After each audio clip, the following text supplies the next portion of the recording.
Hola chicos, espero que se encuentren muy bien el día de hoy. Ya estamos en la lección número 12 y esta vez van a tener que estar analizando textos, ver cuáles son sus principales características. Hoy vamos a hacer en este video un análisis de los textos de divulgación científica para que sea un poquito más fácil cuando ustedes tengan que hacer su propio análisis. Así que vamos a comenzar.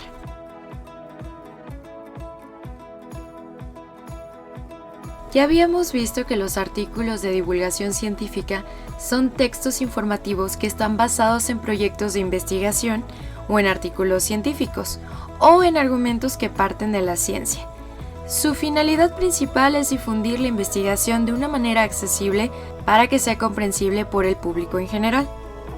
Antes de comenzar con el análisis, me gustaría recomendarles algunas revistas que publican artículos de divulgación científica, como muy interesante National Geographic y Conversus del IPN, del Instituto Politécnico Nacional, que es una revista orientada a estudiantes e investigadores en donde se presentan artículos de interés.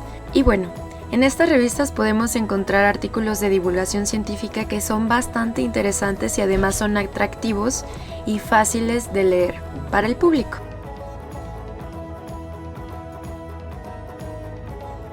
Para hacer nuestro análisis vamos a utilizar este ejemplo de la revista Muy Interesante. Tenemos este artículo que nos dice: ¿Cómo responde al miedo el cerebro? Una investigación ofrece nuevas pistas. Ya habíamos dicho que los artículos de divulgación científicas tienen que estar basados en proyectos de investigación o artículos científicos. Aquí de inicio la portada, el título ya nos está diciendo que una nueva investigación ofrece nuevas pistas, entonces de entrada ya sabemos que sí está basado en una investigación. Si nos adelantamos un poco más al texto, en uno de los párrafos dice: en un estudio publicado en la revista Neuron, un equipo de científicos aprovechó un paradigma experimental establecido en el que los ratones escapan a un refugio en respuesta a una sombra oscura en expansión. Entonces, aquí ya se está mencionando uno de los estudios en los que se basaron. Vamos a analizar cuál es el tema y el tono que tienen que tener los artículos de divulgación científica. El tema a tratar debe ser relevante, atractivo y producto de una investigación científica. Ya vimos que sí está basado en una investigación científica, en un estudio. Ahora, ¿el tema es relevante y es atractivo? ¿Por qué serían relevantes y atractivos en este caso? Vamos a analizar el primer párrafo del artículo. Aunque es normal experimentar miedo o ansiedad en algunas situaciones de la vida, lo cierto es que podemos ajustar nuestras respuestas en función de nuestro contexto. Por ejemplo, si te despiertas con fuertes explosiones y luces brillantes y son las fiestas de tu pueblo, sabes que trata de fuegos artificiales y podrás mirarlos o seguir durmiendo sin miedo.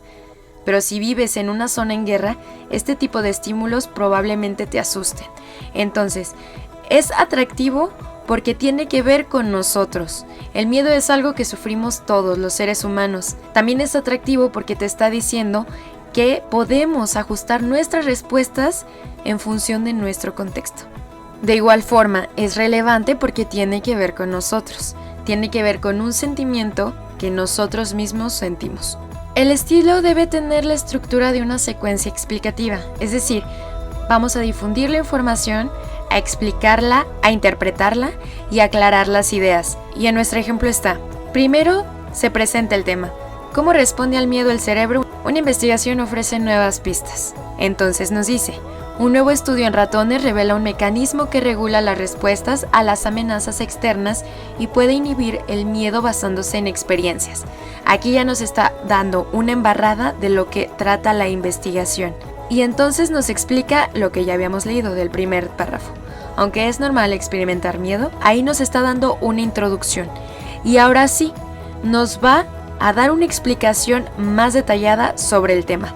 Anteriormente ya se sabía que hay muchas regiones del cerebro involucradas en el procesamiento del peligro percibido y en la medición de las reacciones de miedo, pero los mecanismos que controlan estas funciones no están claros. Dicho control es crucial, ya que su deterioro puede conducir a trastornos de ansiedad, como fobias o trastornos de estrés postraumático, en los que se cree que los circuitos cerebrales asociados con el miedo y la ansiedad se vuelven hiperactivos, lo que conduce a un aumento patológico de las respuestas al miedo. Entonces, aquí ya nos está explicando, nos está dando antecedentes de lo que ya se sabía. ¿Qué ya se sabía? Que hay muchas regiones del cerebro que están involucradas en el procesamiento del peligro. Y ahora nos está explicando por qué es importante este estudio. Y entonces también nos está diciendo por qué esto es relevante para nosotros. Dice, es crucial ya que su deterioro puede conducir a trastornos de ansiedad como fobias o trastornos de estrés postraumático. Aquí nos está explicando por qué es importante este estudio. Entonces, como vemos, no nos avientan información al azar. Después nos da una introducción y de hecho nos da ejemplos para que nosotros nos sentamos más involucrados en el tema. Ejemplos como las fuertes explosiones y luces brillantes que están en la fiesta de tu pueblo o los fuegos artificiales.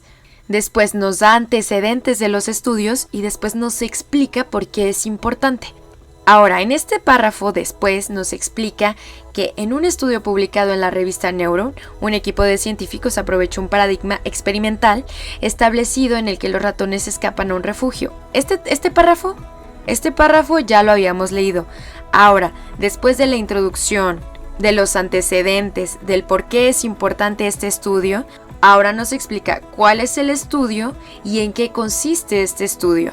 Tiene que seguir el modelo trípode de la comunicación pública de la ciencia. ¿En qué consiste? 1. En que sea accesible.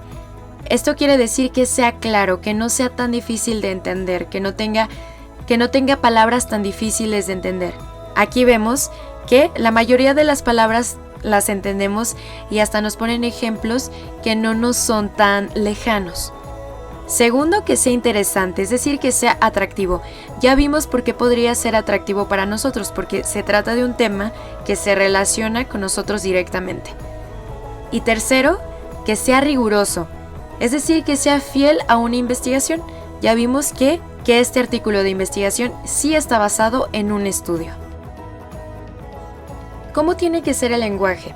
Tiene que ser ágil, claro y de fácil comprensión para el lector no especializado, evitando el lenguaje técnico propio de tu especialidad. Por ejemplo, yo siendo estudiante de francés y español, podría leer un artículo de divulgación sobre medicina, aunque yo no sea médica o no estudie medicina, y tendría que entenderlo, porque se supone que tiene que ser claro y fácil para personas que no están especializadas.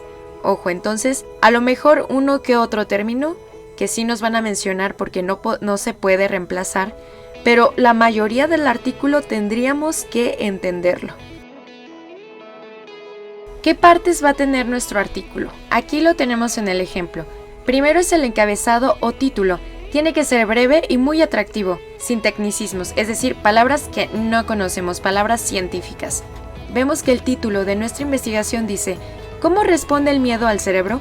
Una investigación ofrece nuevas pistas. Vemos que es conciso, concreto y sin palabras que no entendemos. Después sigue el sumario. Es un tipo de resumen. En 3 o 4 líneas se explica de qué se trata el artículo. Y aquí lo tenemos claramente.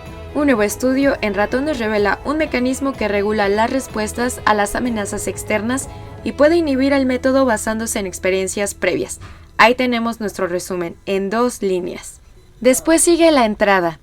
Es cómo se va a presentar el material. Aquí es donde se tiene que seducir a los lectores. ¿Por qué leer este artículo? Es la manera en la que se engancha a la audiencia. La entrada debe captar la atención del lector, ganarlo para la lectura, ser atractiva y ser sugerente. Aquí podemos verlo, aunque es normal experimentar miedo o ansiedad en algunas situaciones de la vida. Y entonces también nos dice lo de fuertes explosiones y luces brillantes, fiestas de tu pueblo. Nos está dando ejemplos para seducirnos, ejemplos que, como ya había dicho, no nos son lejanos, son cercanos a nosotros. Es una manera de engancharnos a través de lo que nosotros ya hemos vivido. Después continuamos con el cuerpo o desarrollo. Aquí se explican o se detallan las ideas principales. Aquí vemos en nuestra investigación cómo se explica en qué consiste el estudio, cuál es la idea principal de este estudio. Seguimos con el final, que plantea una evaluación sobre el tema para dar un cierre contundente. expresa los posibles beneficios de dicha investigación. Vamos a ver nuestro final. Dice, si bien los humanos no tienen que preocuparse mucho por los depredadores, también tienen reacciones instintivas de miedo en ciertas situaciones. Por lo tanto, la esperanza es que los científicos clínicos puedan algún día determinar si los circuitos cerebrales correspondientes en humanos tienen una función similar, con implicaciones clínicas para el tratamiento de trastorno de estrés postraumático y otros trastornos relacionados con la ansiedad en el futuro. Aquí nos está explicando por qué es importante esta investigación, porque en un futuro podría servir para el tratamiento de el trastorno de estrés postraumático que nosotros los humanos padecemos. Con esto terminamos con nuestro análisis, espero que les haya sido de gran ayuda. De todas formas saben que si tienen alguna duda, nos pueden mandar sus preguntas a través del foro de dudas o por WhatsApp. Hasta la próxima.